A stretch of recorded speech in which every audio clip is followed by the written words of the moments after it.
Dating sites will ruin your moving on process. Tandaan mo yan. Hi guys! Welcome back to my podcast channel here sa YouTube. Kung bago ka sa channel na to, please like and subscribe this channel, di ba? Para medyo lumaki ng community natin. And welcome sa podcast ko na pinamagatang The Free Page Podcast here sa YouTube. So, nasa series nga tayo ngayon ng Moving On 101. Kung hindi ko pa napapanood yung first video ko about moving, please watch. Nasa videos ko lang kasunod nito. And ayun nga, tinakal ko doon na after breakup dapat talaga nagbe-breakdown or umiiyak. Part siya ng healing. So ang pag-uusapan natin ngayon, itigil mo yung kaka-dating sites or dating app kasi hindi yan nakakabuti sa'yo pag nagmo-move on ka. Tandaan mo yan, ha? After breakup, dapat talaga pinaprocess yung pain, pinaprocess yung loss, pinaprocess yung trauma. And then, if ikaw may makikilala ka na bago, madedelay yon para din niyang pag-inom. Dinedelay mo lang yung pinaka-pain, dinedelay mo lang yung pinaka-trauma. Pero talaga na nagiging doble pa nga or triple pa nga yung pain pag dinedelay mo ng dinedelay. So, huwag ka muna mag-dating sites kasi, number one, ang mga makikilala mo din sa dating sites or dating app is kapwa mo broken din. Remember guys na you are what you attract. You are what you attract. Kung broken ka ngayon, di broken din yung makikilala mo. Diba? Kung green flag ka na ngayon or diba pinapasis mo yung trauma mo tapos nagiging nahihil ka. Nahihil mo yung sarili mo. Di green flag ka na nun. Syempre kasi nga healed ka eh. Ang makikilala mo din, syempre, yung kapwa mo green flag. So, ganun lang yan. Babalik lang din ng universe kung anong ginagawa mo sa sarili mo and sa surrounding. So, ayun. Kung broken ka, ulitin ko ulit. Kung broken ka, broken din makikilala mo. Ganun.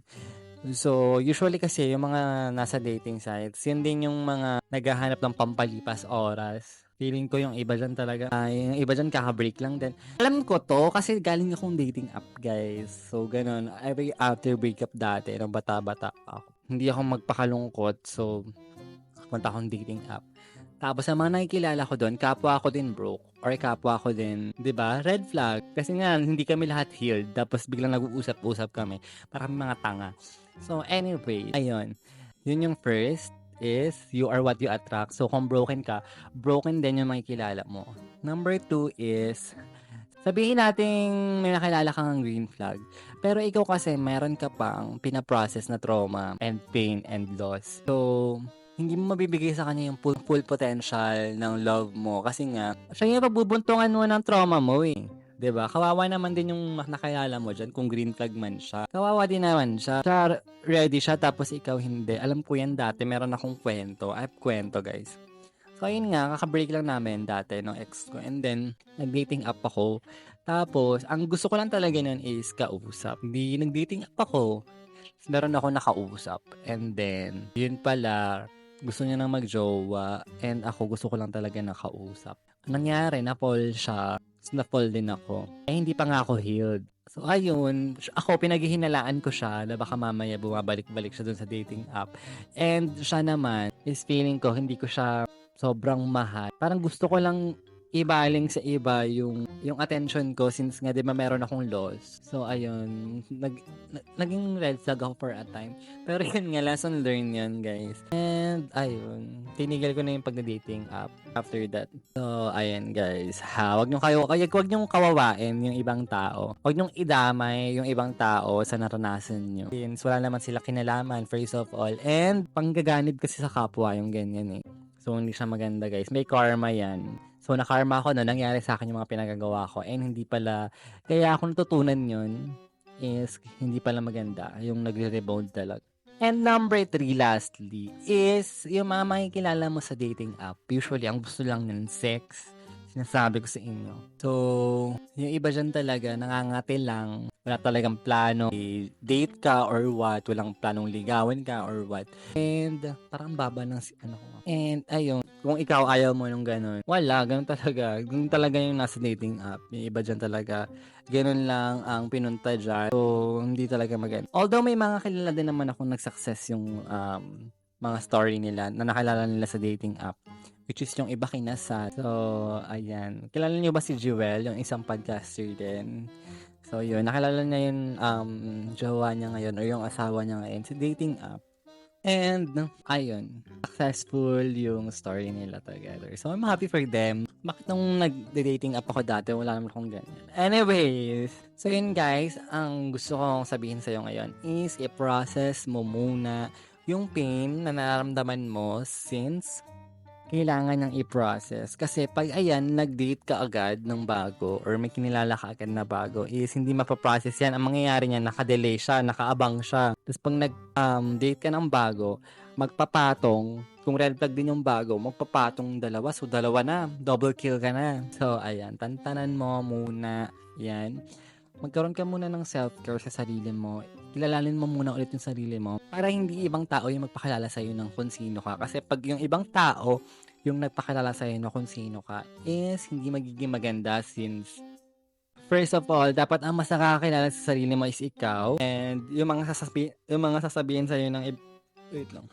Yung mga sasabihin sa'yo ng ibang tao is hindi totoo. Hindi ka dinedefine yung mga yan. So, pag yan pinaniwalaan mo, hindi magiging maganda. So, yun nga. Gamitin mo muna yung moment na nag-move on ka. Lalo na pag fresh. Para kilalanan yung sarili mo. I-date mo muna yung sarili mo. Meet ka with your friends and family. And, ayun. Magkaroon ka ng support system. Kung wala, si God talaga ang sinasabi ko sa inyong support system. Iiyak mo sa kanya and siya lagi kausapin mo. So, ayun. Talagang God heals broken-hearted people. Kasi nga, di ba, God is closer to those people na broken. Tandaan mo yan. Ako hindi ko alam na, hindi na ako naniniwala masyado sa dating app or dating sites. Parang clinose ko na yung chapter na yan sa life ko na dapat, ang sinasabi ko is kung makakakilala ako ng bago is dapat organic ko siyang nakilala. Pwede nakilala ko siya somewhere. May mga fantasy na mga telenovela. Nakilala mo sa park, sa coffee shop, mga ganyan. Yun yung mga fantasy, di ba? So, or sa office nyo or school nyo, ganon. Mas maganda pa rin yung nakilala mo ng ganon kasi nakilala mo siya muna, right? So, ayan. Pero again, hindi ko kinakondemn. Wala naman kasi akong karapatang mang-condemn.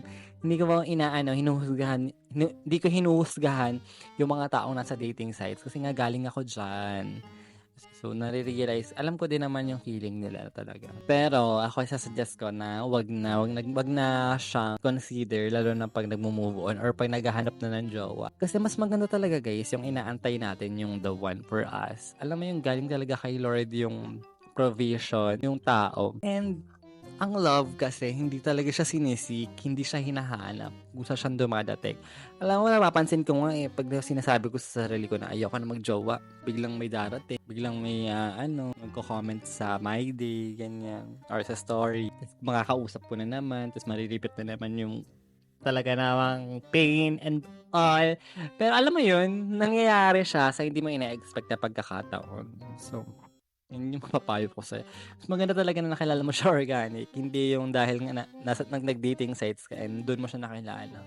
So, ayun guys. Nakaka-move on ka din. I-process mo muna yung pain mo and then saka ka mag-decide kung mag-dating app ka or kikilala ka na ng bago. Makaka-move on ka din. Galing ako dyan. Sinasabi ko sa'yo. Kaya mo yan, ha? And always pray to God. Alam mo naman yun, di ba? Alam mo na yan. Kausapin mo si Lord. Si Lord muna yung kausapin mo through the process. Maraming salamat sa panonood or pakikinig ng podcast ko. Grabe, ang hirap ng topic na to, dating app. Dapat kabisado ko to Dapat alam ko yung kwento nito Pero medyo nahihirapan ako. Ang daming cut. Pangalawang video na to guys. Kasi yung una, wala akong maisip. Tapos nag-brainstorming muna ako. Kasi guys, pag nag-film ako ng podcast, nililista ko lang lahat ng points tapos iisipin ko kung anong sasabihin ko. Impromptu na. So, ayun talaga. Kanina nag-bakal-bakal ako and all. Meron kasi akong lazy tongue, guys. So, ayun. Galing sa braces. So, ayun na nga. Maraming salamat sa panonood ng podcast ko. And please like and subscribe. And comment kung ano pa mga gusto nyo mapanood sa podcast channel natin, which is the Flip Page Podcast. Yun lang guys. Maraming salamat. And ingat ka palagi. Bye-bye!